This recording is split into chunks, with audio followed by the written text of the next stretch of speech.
The Lord be with you. A reading from the Holy Gospel according to Luke. The tax collectors and the sinners were all seeking the company of Jesus to hear what he had to say.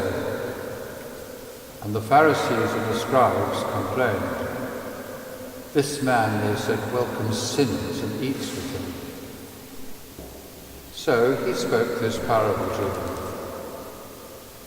A man had 2 sons. The younger said to his father, "Father, let me have the share of the estate that would come to me." So the father divided the property between them. A few days later, the younger son got together everything he had and left for a distant country, where he squandered his money on a life of debauchery.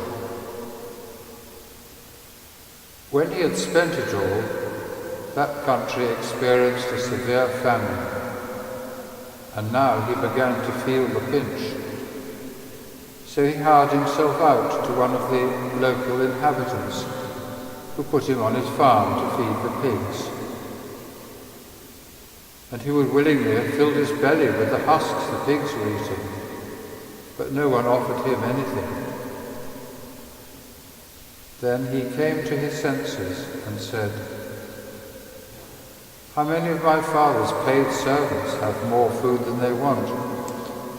And here am I, dying of hunger. I will leave this place and go to my father and say, 'Father, I have sinned against heaven and against you. I no longer deserve to be called your son. Treat me as one of your paid servants.' So he left the place and went back to his father. While he was still a long way off, his father saw him and was moved with pity. He ran to the boy, clasped him in his arms and kissed him tenderly. Then his son said, 'Father, I have sinned against heaven and against you. I no longer deserve to be called your son.' But the father said to his servants, 'Quick, bring out the best robe and put it on him. Put a ring on his finger and sandals on his feet. Bring the calf we've been fattening and kill it.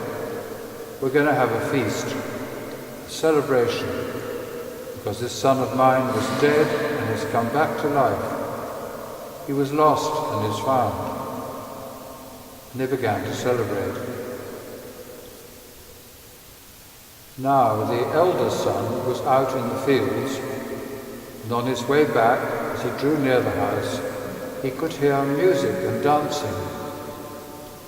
Calling one of the servants, he asked what it was all about. 'Your brother has come,' replied the servant, 'and your father has killed the calf we'd fattened, because he's got him back safe and sound.' He was angry then and refused to go in. And his father came out to plead with him.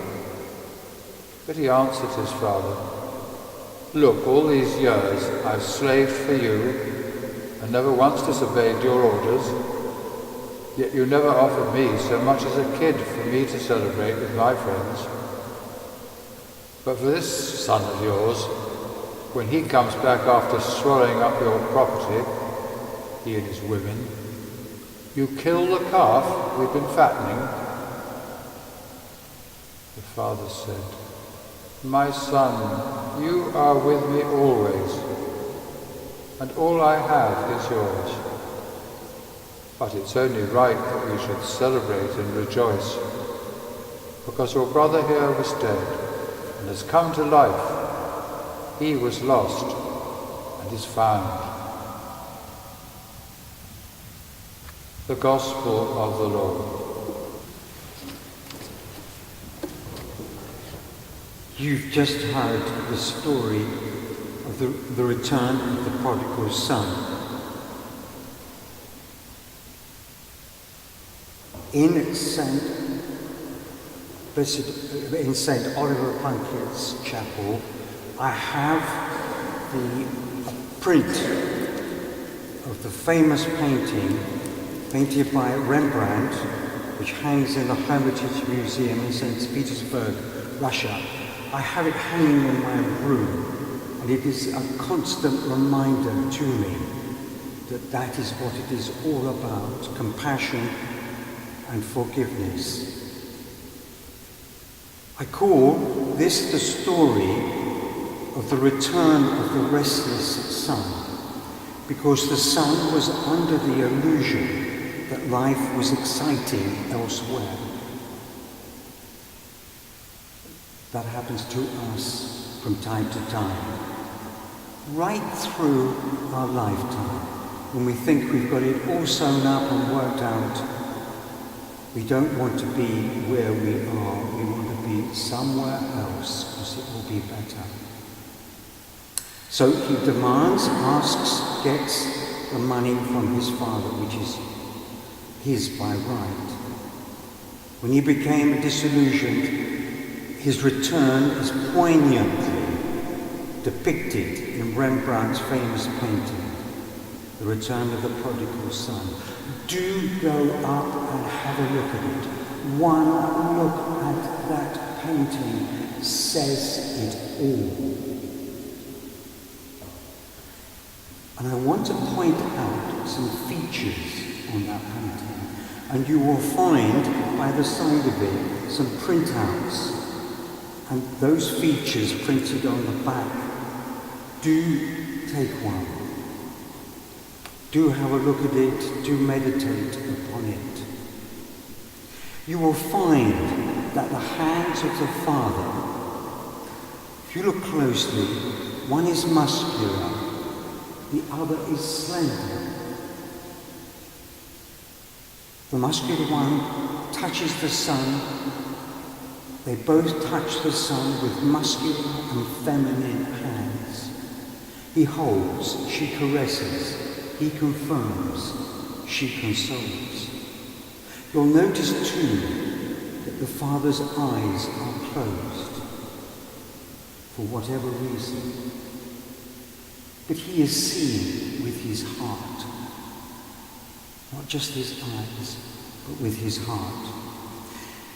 If you look, and somebody pointed this out to Henry Nouwen, who many years ago, he died a few years ago, but he got permission, when Russia was still communist, he got permission to go to the Hermitage Museum.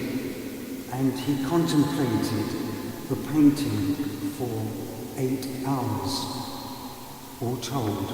And he wrote a book about it, and someone pointed out to him that if you look at the head of the Son, it is like a baby being born. The Son is undergoing rebirth. There, standing by the side of the Father and the Son, is the brother, ramrod stiff, just like his stick. Will he unbend and join the party? Finally, the Father could, this is just a bit of wild imagination, could be saying to the Son, and this quote is from The Lion King, where the musical seems to go on forever in London. And the quote is, "You are more than what you have become." Finally, remember, the compassion of the Father in this painting knows no bounds, nor does God's compassion. After Mass, I will be there in St. Oliver Plunkett's chapel. Do come and have a look at the picture. As I say, these printouts are available. If you've got any questions, any remarks, I'll be there to share them with you.